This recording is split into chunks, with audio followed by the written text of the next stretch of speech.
Eu quero ler aqui 3 versículos. Romanos capítulo de número 13.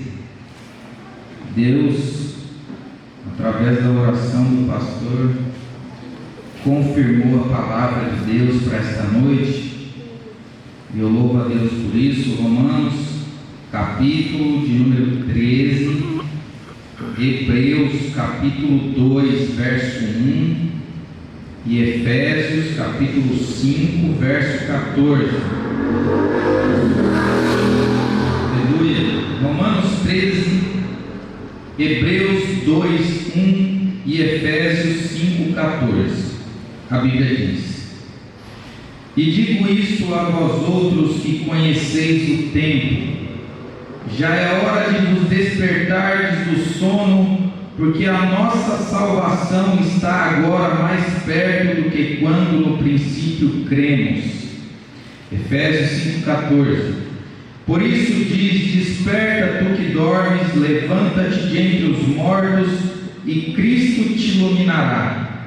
Hebreus 2,1. Por esta razão importa que nos apeguemos com mais firmeza às verdades ouvidas, para que delas jamais nos desviemos. Glória a Deus. Aleluia. Feche os seus olhos. Senhor Deus e Pai, nesta noite eu agradeço ao Senhor pela Tua palavra. A Tua palavra é verdade e a verdade liberta. Que nós possamos aqui ter nossos olhos abertos, nossos ouvidos abertos e atentos à Sua voz. Eu me submeto ao Seu Espírito, ó Pai, para que o Senhor venha falar aquilo que é da Tua vontade e não a minha vontade, somente a do Senhor. Amém, queridos? Em nome de Jesus. O tema dessa reflexão nesta noite é, na verdade, uma pergunta: estou preparado para a minha salvação? Eu estou preparado para a salvação? É uma pergunta que eu me fiz, e é uma pergunta que todos devemos fazer. Realmente eu estou preparado para aquele grande dia, para o arrebatamento? Quando a trombeta tocar,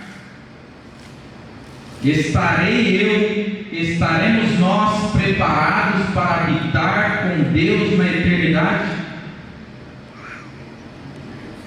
Porque essa é uma pergunta que nós não devemos fazer só para as pessoas que estão lá fora, que não entram em uma igreja há muitos anos.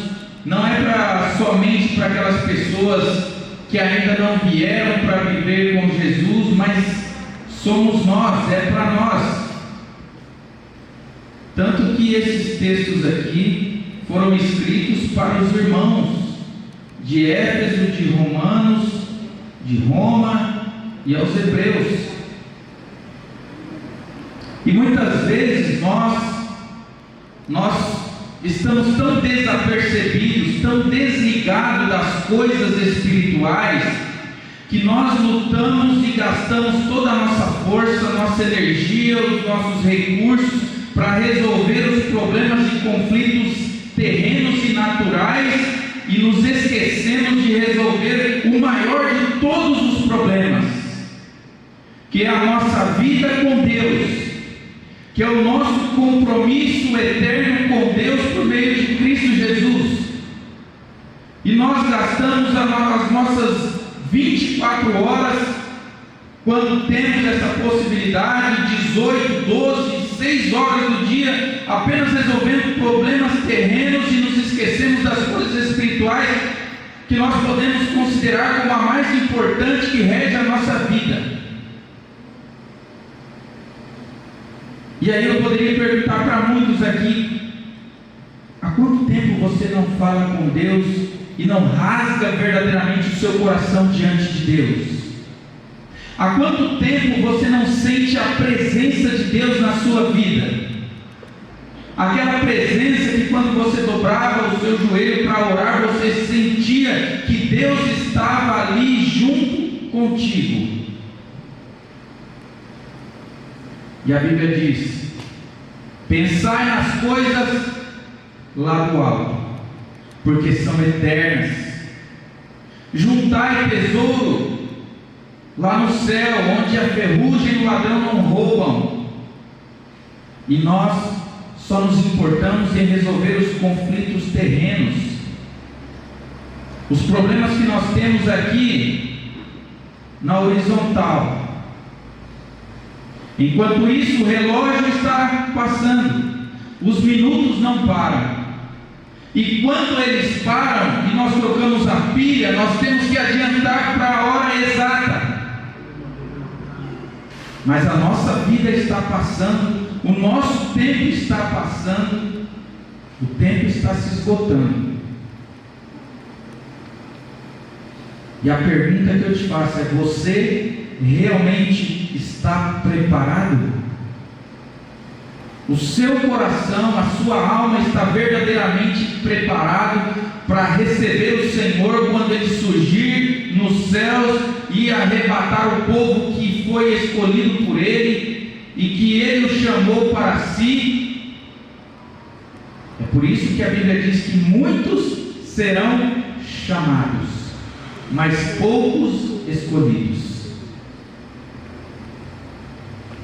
Mas não é porque tem essa frase que eles são chamados e escolhidos que não cabe a nós a nossa responsabilidade de resolver os nossos problemas com Deus por causa do nosso pecado.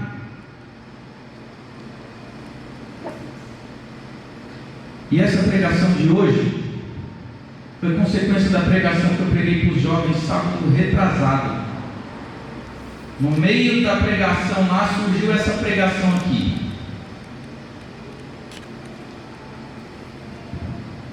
Eu falei: Deus seja louvado. Por quê? Porque às vezes, analisando a grosso modo, fala: mas essa é uma palavra para pregar para os crentes? Porque pelo que eu vejo, são todas as pessoas aqui que já vêm à igreja. Mas eu não sei quem vai ouvir amanhã no Facebook da igreja. Eu não conheço o seu coração, mas o Pai conhece o seu coração. E a Bíblia diz que Deus sonda os nossos corações, Ele esquadrinha cada espaço que há dentro de nós, o Senhor conhece.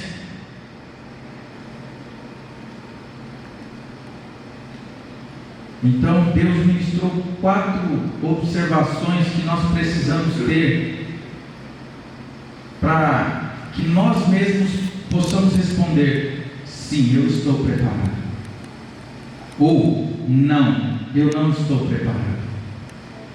Mas essa é uma noite que, se você não estiver preparado, se prepare, porque a Bíblia diz que Ele virá como um ladrão na noite, onde ninguém está esperando.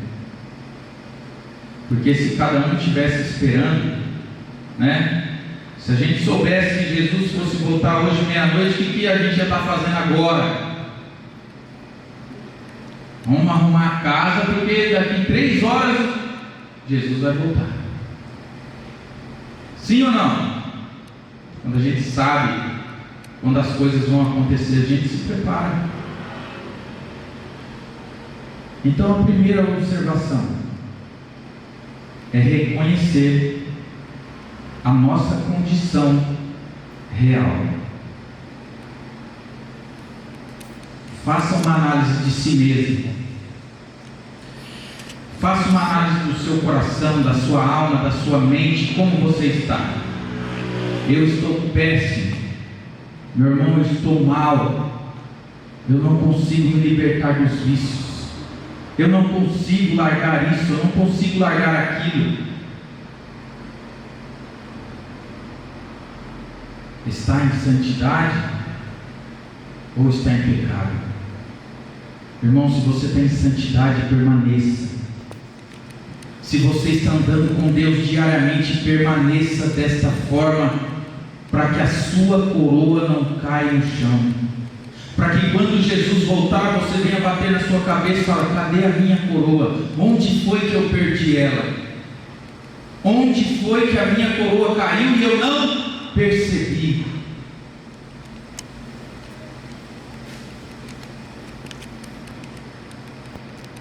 A Bíblia diz em 1 Coríntios capítulo 10, verso 11 e verso 12: ora, tudo isso lhe sobreveio como figuras e estão escritas para aviso nosso, para quem já são chegados os fins dos séculos.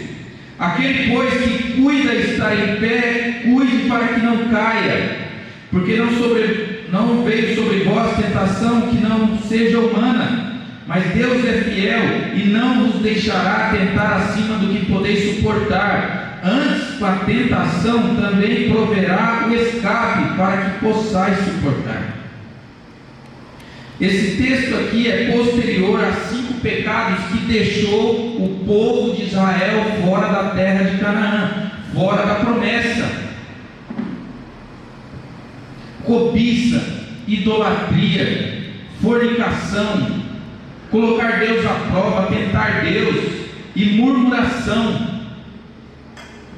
Deixou o povo fora da promessa. Então aquele que está em pé, que está em santidade, vigie para que não caia, porque a Bíblia diz: orai e vigiai. O espírito está pronto, mas a carne é fraca. Orai e vigiai para que não entreis em tentação. O espírito, na verdade, está pronto, mas a carne é fraca. É por isso que em Efésios, em Romanos, ele diz: desperta. Desperta, cristão, desperta, ó crente, tu que dorme, levanta-te de entre os mortos e Cristo te iluminará.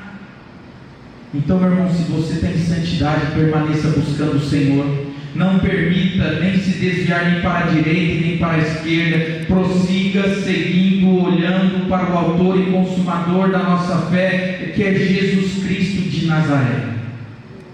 Ele é o nosso Senhor, Salvador e Mestre.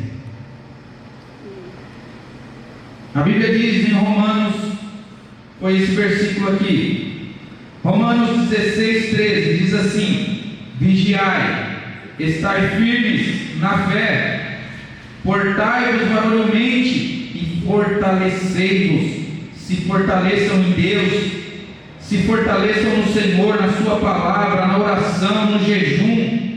E em Mateus 26:41 foi o que eu citei agora, de vigiar e orar.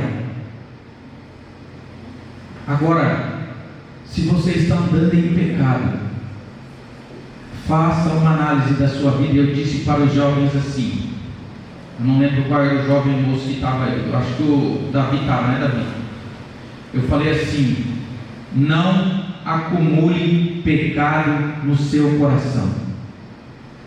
Não deixa para confessar o seu pecado no último dia do mês, fazer um balanço, um pacotão e falar: Senhor, perdoa aqui os meus pecados no mês de junho.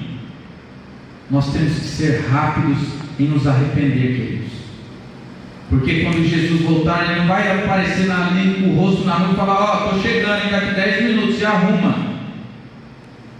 Eu falei: jovens, sejam rápidos a se arrepender e confessar os seus pecados a Deus. Não deixe para amanhã. Não se ponha o sol sobre a vossa ira. Arrependei-vos e crede no Evangelho. Então, queridos, a Bíblia diz em 1 João, no capítulo de número 1, versículos 6 ao 10, a gente vai ler bastante versículo, porque a palavra de Deus é suficiente para mudar as nossas vidas, em nome de Jesus. Se dissermos que temos comunhão com Ele quem? Com Deus, e andarmos em trevas, mentimos, e não praticamos a verdade. Mas, se andarmos na luz, como Ele na luz está, temos comunhão uns com os outros, e o sangue de Jesus, seu Filho, nos purifica de todo o pecado. Se dissermos que não temos pecado, enganamos-nos a nós mesmos e não há verdade em nós.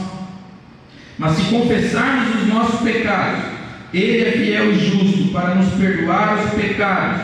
E se dissermos que não pecamos, fazemos-lo mentiroso, e a sua palavra não está em nós. Nós precisamos ter um coração arrependido diante de Deus, queridos. Às vezes nós falhamos no pensar, no falar, falando o que não devemos, pensamos o que não devemos, temos atitudes que não devemos, mas nós precisamos analisar as nossas vidas, porque é muito fácil olhar para o pastor, olhar para o Indalécio e achar o defeito deles. E muitas vezes nós não conseguimos enxergar o nosso próprio defeito. Jesus, sabendo isso, o que ele disse? Que muitas vezes nós queremos tirar o cisco no olho da pessoa e não conseguimos enxergar a trave que está nos nossos olhos. Jesus disse isso à toa? Ele falou para o vento? Não. Mas nós precisamos começar a olhar para nós mesmos. E quanto mais próximos de Deus nós nos chegamos, mais nós vemos o quanto estamos manchados e carecemos da graça, da misericórdia e do perdão de Deus. Se eu chegasse aqui com a minha roupa toda suja e essas luzes estivessem todas apagadas, ninguém veria que a minha roupa estava suja. Mas a partir do momento que as luzes começassem a ser acesas, todos veriam a sujeira da minha roupa. Quanto mais perto da luz de Deus nós chegamos, mais nós percebemos o quanto precisamos do perdão dele, o quanto somos pecadores e carecemos imensamente da misericórdia e da graça de Deus. E eu usei um exemplo assim de como o pecado é imundo, de como o pecado é sujo e acaba com as nossas vidas. É como se nós entrássemos em um chiqueiro. Eu dei até o exemplo do Andrei. Eu falei, o Andrei vai ser nosso futuro doutor, em nome de Jesus. Amém? E eu falei assim, Andrei, imagina que você como um doutor, eu como um doutor, a gente com a roupa de médico toda branquinha, e nos levassem em uma carvoaria no maior calor do dia, onde a produção de carvão estava a todo vapor, e a gente entrasse pelo portão da frente e saísse lá no último e passasse pelo meio. Como que nós chegaríamos lá com essa roupa de médico? Chegaríamos lá limpinho ou não? Chegaríamos preto. Alguém aqui já viu um carvoeiro trabalhando? De branco você só vê a bola dos olhos malemar. Aquele pó preto, quando eles trabalham sem a máscara, entra tudo nas narinas deles. Você não sabe se ele é branco, se ele é amarelo, se ele é moreno, se ele é preto, você não sabe. O pecado faz isso conosco diante de Deus. O pecado escurece as nossas vidas, ele suja as nossas vidas, ele tranca as portas do céu para nós. A imundícia do pecado é como você colocar uma porca lavada dentro de um chiqueiro, onde ela vai se chamuscar tudo de novo de lama. Nós precisamos olhar para dentro de nós, queridos, e todos os dias, na minha oração, eu falo, Deus, que Salmo 51:10 se cumpra na minha vida hoje. Cria em mim um coração puro e renova dentro de mim um espírito inabalável. Nós precisamos rasgar os nossos corações e não as nossas vestes. Nós precisamos nos rasgar verdadeiramente e permitir que Deus acesse coisas no nosso coração que a gente não gosta que acesse. Mas se Deus não entrar lá e acessar e mudar isso, a vida nunca vai ser a mesma. Enquanto Deus não tiver acesso às partes mais íntimas do nosso coração, nós permaneceremos sempre o mesmo e poderemos correr um grande risco de perder a nossa salvação em Cristo Jesus. E aí não valeu de nada eu pregar, e aí não valeu de nada eu tocar, ministrar, dar curso, não valeu de nada, porque Deus não mudou o meu coração. Mas eu tenho que dar acesso para Deus. Em Apocalipse diz que eis que estou à porta e bato. Se você abrir a porta, entrarei em sua casa e contigo cearei, e você ceará comigo. Então, queridos, reconheça a sua real condição. Se você tem santidade, permaneça. Mas se tem pecado, não esconda do Senhor, confesse a Deus. Então, a primeira é reconhecer a sua condição, e a segunda é o arrependimento. Se eu não me arrepender do meu pecado, já não resta perdão, porque eu não me arrependi.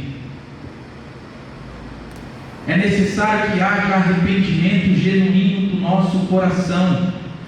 Nós precisamos sentir a dor do nosso pecado. Enquanto o pecado está sendo um prazer para mim, enquanto o pecado está sendo um prazer para você, e você não sente a necessidade de se arrepender, então o Salvador não lhe é necessário. Esses dias eu preguei aqui sobre isso, que enquanto eu não enxergo que eu sou um real pecador, eu não preciso de um Salvador. Porque os fariseus eram assim, eles achavam que a própria justiça e a prática religiosa deles era suficiente, e acusavam de Jesus de comer com pecadores. E aí Jesus disse o quê? Quando Jesus ouviu, eles falaram: por que o seu mestre está comendo com publicanos e pecadores? Aí Jesus disse o quê? Os sãos não precisam de médico, e sim os doentes. Eu não vim chamar justos. Jesus estava dizendo para os fariseus: eu não vim chamar vocês são justos demais. Eu vim chamar pecadores ao arrependimento. Jesus está falando para mim: se vocês não se acham pecadores e não se reconhecem nessa condição, então vocês não precisam de mim.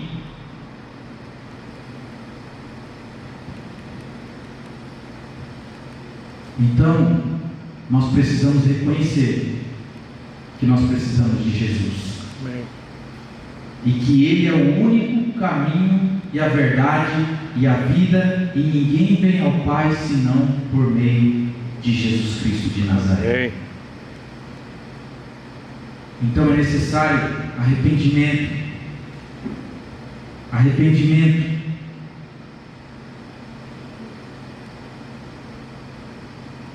Segunda Pedro, capítulo 3, verso 9, diz assim: o Senhor não retarda a sua promessa, ainda que alguns a tenham por tardia, mas é longânimo para conosco, não querendo que alguns se percam, senão que todos venham a arrepender-se.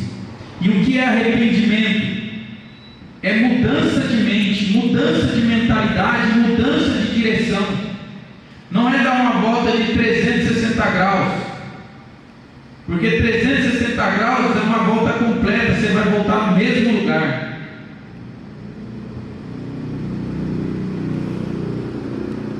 E o Senhor não retarda a sua promessa, Ele é longânimo, mas uma hora essa longanimidade terá fim, porque Ele vai ter que enviar Jesus para arrebatar o povo de Deus.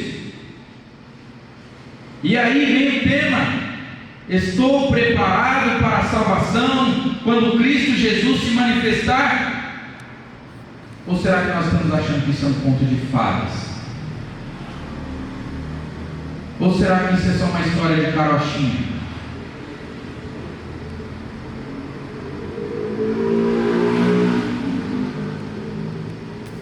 A Bíblia diz em Apocalipse 3:3: lembra-te, pois, do que tens recebido e ouvido, e guarda, e arrepende-te.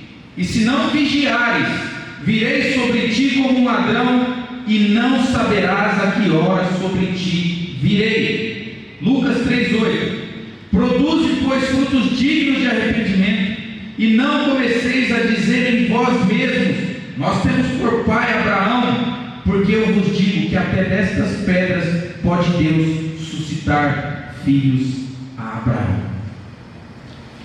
Queridos, em nome de Jesus, a salvação é séria, o reino de Deus é sério.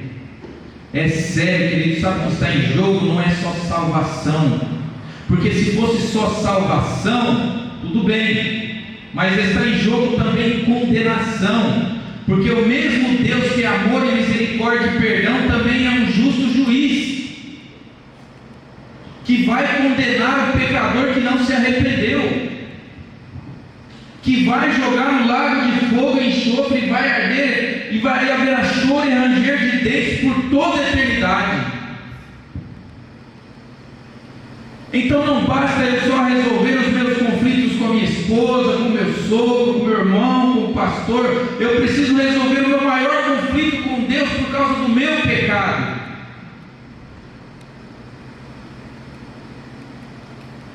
É necessário arrependimento, porque sem arrependimento e sem derramamento de sangue não há remissão de pecado. Pecado não reconhecido, pecado não arrependido é um caminho para o fogo eterno. Amém ou não? Amém. Vamos nos livrar disso, amém ou não? Amém.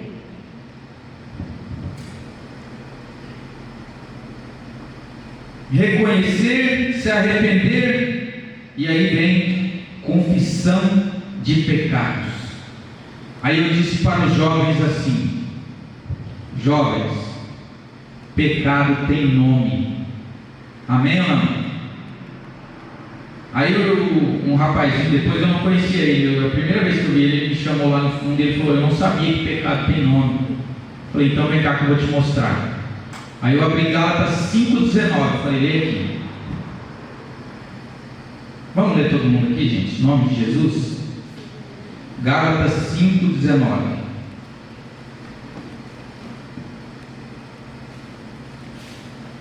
Fora os outros de Timóteo, de Apocalipse, né? Vamos ler só Gálatas aqui.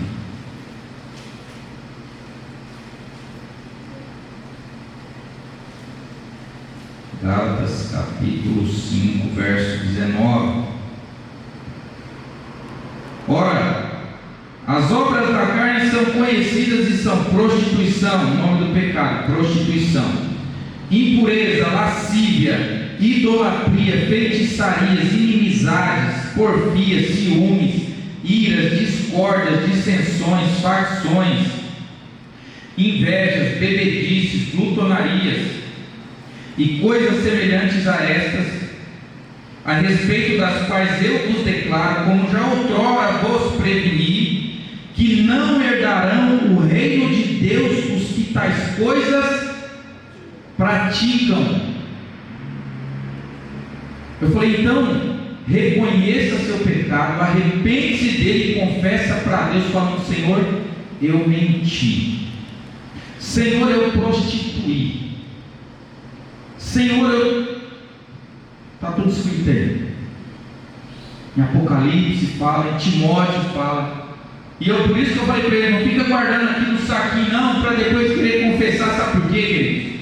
Às vezes vai chegar lá no fim do mês, aí você esqueceu de confessar aquele pecadinho, aí você não confessou, só que ele ficou guardado lá, e o diabo sabe que está guardado lá, e Deus também sabe que o pecado está guardado lá.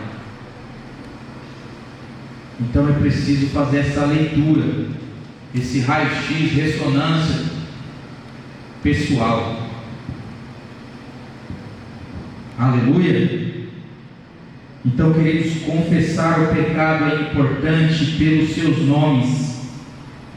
1 João 1,9: se confessarmos os nossos pecados, Ele é fiel e justo para nos perdoar os pecados e nos purificar de toda injustiça.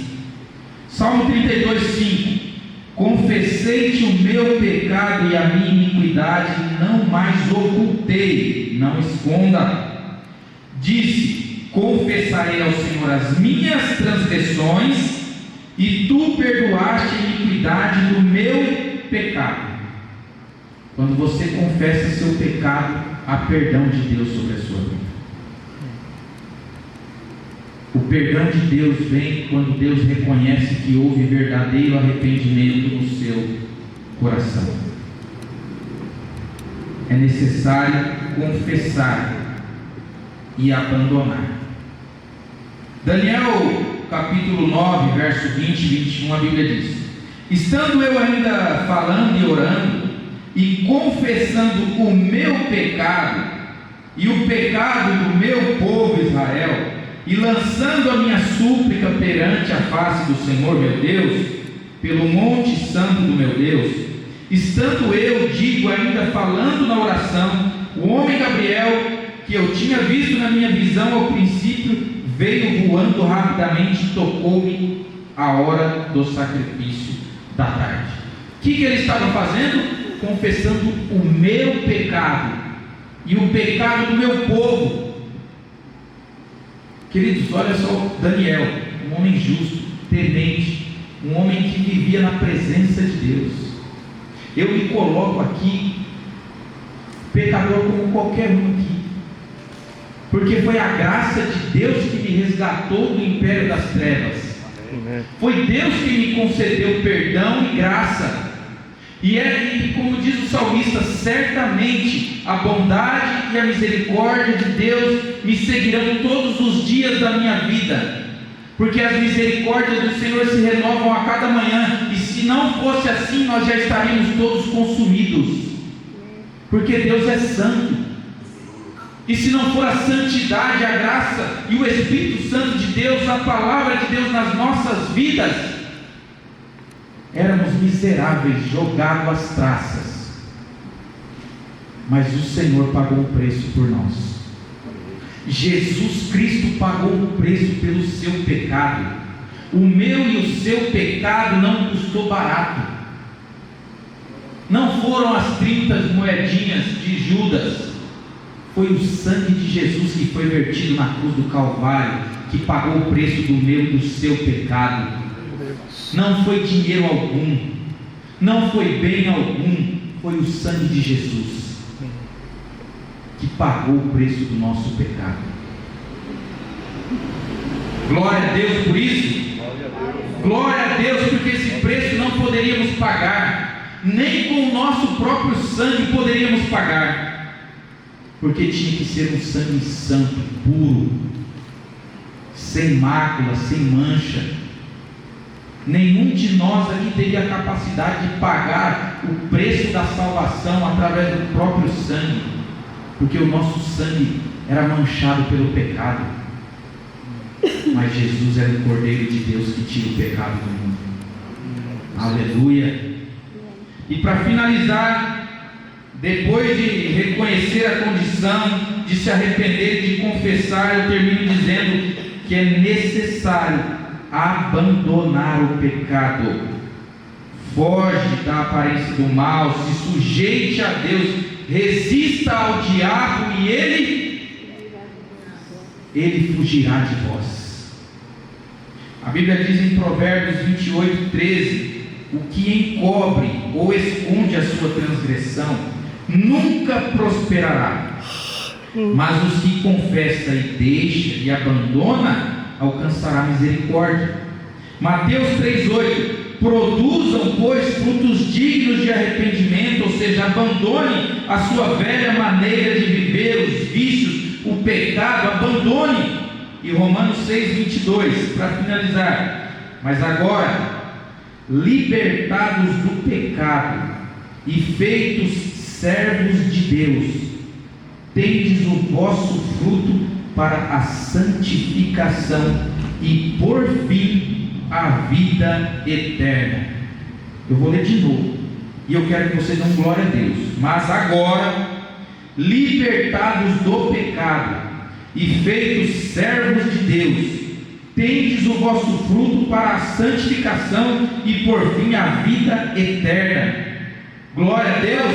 Glória a Deus. Aleluia. Amém. Queridos, nossa maior esperança é a vida eterna. Amém. O nosso maior anseio tem que ser a nossa salvação em Cristo Jesus. É subirmos no arrebatamento com Jesus, é encontrarmos com o Senhor nos ares, e lá estaremos para sempre com o Senhor, e nós o veremos como Ele é. Mas a nossa cabeça está muito terrena. A nossa cabeça está só aqui nas coisas aqui da terra. Passamos meses sem lembrar que Jesus vai voltar. Se não é alguém para falar, se não é uma pregação para você ouvir, isso não vem na sua mente, no seu coração. Sabe por quê? Porque muitas vezes está como esses 2 versículos aqui que eu vou ler de novo, para fechar. Digo a vós outros, que conheceis o tempo, que já é hora de vocês se despertarem do sono, porque a nossa salvação está agora, mais perto do que quando no princípio cremos, há anos atrás. E aí ele fala assim, em Efésios 5,14: por isso diz, desperta tu que dorme, levanta-te de entre os mortos e Cristo te iluminará.